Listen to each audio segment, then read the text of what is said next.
Prekyboje pasirodė naujausi Samsungai ir iPhone'ai ir netrukus YouTube'e pasirodys ir daugybė video apžvalgų, kur bus pasakojama apie nedidelius atnaujinimus ir tą epinę, nuostabią filmmakerių jūs paversiančią telefono kamerą.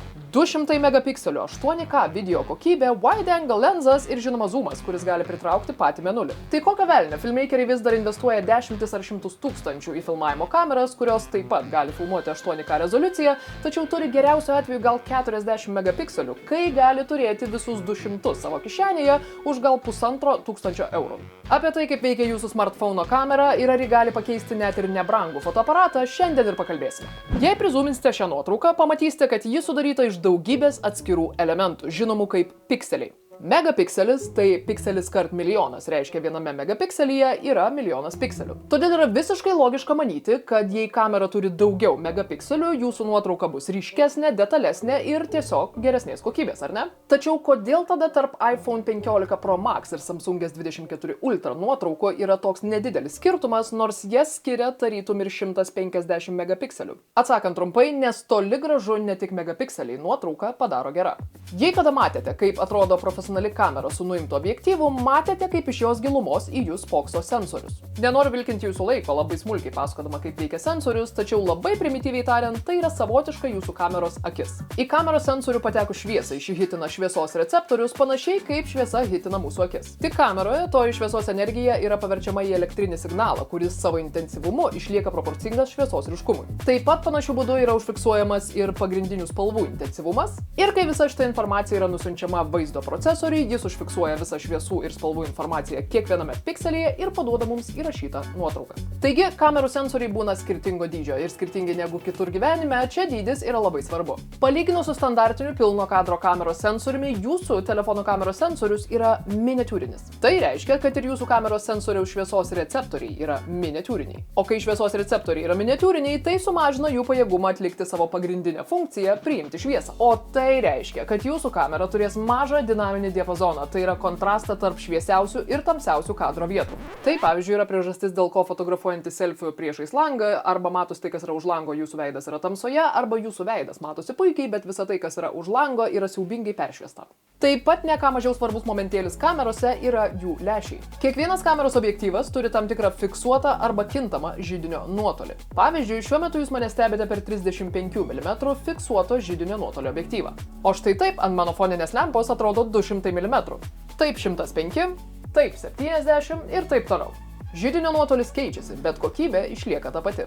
Židinio nuotolis iš esmės nusako atstumą tarp jūsų kameros sensoriaus ir vietos, kurioje objektyve stiklų pagalba susiveda šviesa. Net ir ypač mažo sensoriaus fotoaparatai su nekeičiamais objektyvais dažnai daro geresnės kokybės nuotraukas nei jūsų telefonai, vien dėl to, kad jų židinio nuotolis yra tiesiog didesnis. Dėl to, kaip yra sukurti mūsų telefonai, atsižvelgiant į tai, kokie jie yra ploni, kameros sensorius ir objektyvas yra labai arti vienas kito, o tai reiškia, kad židinio nuotolis yra labai mažas. Todėl, jei nuėję paskaityti naujausio iPhone'o techninį aprašymą, pamatysite 24 mm židinio nuotolį, tai iš tikrųjų nėra taip. Iš esmės, tai yra tik atitikmuo kadro pločių, jeigu ant pilno kadro kameros uždėtume 24 mm objektyvą.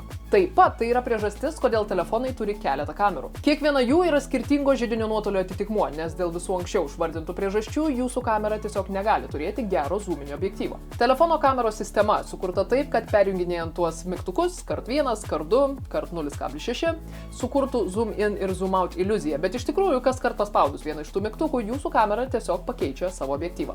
Tiesą sakant, jei jūsų telefonas turėtų tik vieną objektyvą, priartinus vaizdą jis labai suprastėtų, net jeigu jūsų telefonas ir turi tuos 200 megapikselių. Vis tik turbūt vienas svarbiausių niuansų, kas nustato, kokia gera bus jūsų telefono kamera, yra telefono viduje.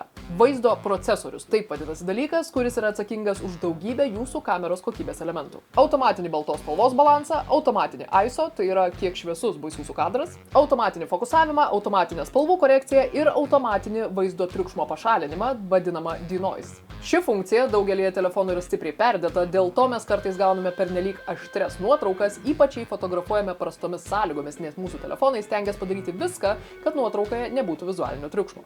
Procesorius taip pat yra atsakingas už keletą kitų dalykų, tačiau dabar į tai nesigilinsim. Taigi, iš esmės, koks ir ant kiek geras yra jūsų telefono kameros procesorius, labai stipriai nusako, kokia bus jūsų nuotraukų kokybė. Savaime suprantama, kad niekas į telefoną nesukiš profesionalios kameros procesoriaus, tačiau jei norite sužinoti, kurio telefono, Apple ar Samsung procesorius yra yra vis tik geresnis, ateikit arčiau. Esu girdėjus, ir tai gali būti tik pletkai, kad kadangi Apple patys gamina savo telefonus ir programinę įrangą, o Samsungai naudoja plačiai paplitusį Androidą, kuris nesitaiko prie specifinio telefono kameros modelio, Apple vaizdo procesoriai yra iš esmės tikslesni ir geresnės kokybės, nes yra pritaikyti specifiškai iPhone kamerai. Bet aš jums to nesakiau. Kur mes baigiam? Pastaruoju metu nemažai telefonų giriasi ir gerėjančiomis dirbtinio intelekto funkcijomis ir mes tikrai visi girdėjom tą reklaminę kampaniją, kai Samsungas sakė, kad jų kamera gali pritraukti mėnulį ir kokybiškai jį nufotografuoti, nors iš tikrųjų ten dirbtinis intelektas sukurdavo tą mėnulio vaizdą ir, na taip, jis atrodydavo gan kokybiškai. Taip, dirbtinis intelektas tikrai gali pagerinti jūsų nuotraukų kokybę, tačiau nei sensoriaus, nei procesoriaus jis kol kas tikrai nesiruošia pakeisti. Na, o dabar galiu atsakyti ir vlogo pradžioje užduotą klausimą, kodėl filmmakeriai vis dar renkasi kino kameras turinčias ženkliai mažiau megapikselių. Jeigu įdėmiai klausėt, ką plepu, greičiausiai jau ir patys radot atsakymą į šį klausimą. Kai kurios kino kameros savo techninėme aprašyme net nenurodo megapikselių kiekio. Vietoj to jie suteikia daug svarbesnę informaciją apie kameros sensorius, šviesos receptorius, vadinamus photosites ir jų dydį. Čia ir slepiasi visa paslaptis. Kino kameros, turėdamos 35 ar 40 megapikselių, turi daug didesnius šviesos receptorius šviesai priimti. Tai joms ir suteikia galimybę filmuoti daug mažiau triukšmingą vaizdą tamsoje ar prastomis sąlygomis, taip pat didesnį dinaminį diapazoną ir tiesiog geresnės kokybės detalesnį vaizdą. Kaip bebūtų, dabar jūs griebėte savo telefoną, nusifotografuojate, žiūrite ir nesuprantate, kasgi blogai su to nuotrauka. Kur tas sensoriaus mažumas, kur tas siauras dinaminis diapazonas? Esu tikra, nieko blogo ten ir nerasite. Tai yra puikia nuotrauka, padaryta puikias foto galimybės turinčias telefono kameros, tačiau tai ir tėra puikia telefono kamera, daranti puikias mobilias fotografijas. Telefonu darytos nuotraukos iš esmės nėra skirtos žiūrėti per milžinišką ekraną ar jas spausdinti, tačiau jos yra puikus įrankis mobiliai arba mėgėjiškai fotografijai. Aišku, neabejoju, būtinai atsiras bent vienas komentaras, kuris paminės, kad su smartphone'ais yra nufilmuoti net kino filmai. Taip, su kai kuriais smartphone'ais, specifiškai senesnio modelio iPhone'ais, yra nufilmuota kino sales pasiekusių kūrinių. Tai yra vienas iš nuostabių įrodymų, kad norint kurti, nereikia turėti aukso kalno ir Arri Alexos. Tačiau nereikėtų pamiršti, kad dažnai didesnė įtaka tokiems filmams turi nenaudojama telefono kamera, o profesionali garso apšvietimo, optikos stabilizacijos ir kitokia įranga. Aišku, nereikėtų pamiršti ir profesionalų komandos su visomis savo žiniomis dirbančiomis prie kūrinių. Tačiau ne visi atvejai yra tokie. Mums visiems gerai žinomas Zack Snyderis savo trumpo metro filmą Snow Steam Iron sukūrė per 2 dienas ir su tikrai minimaliu techniniu sąstatu.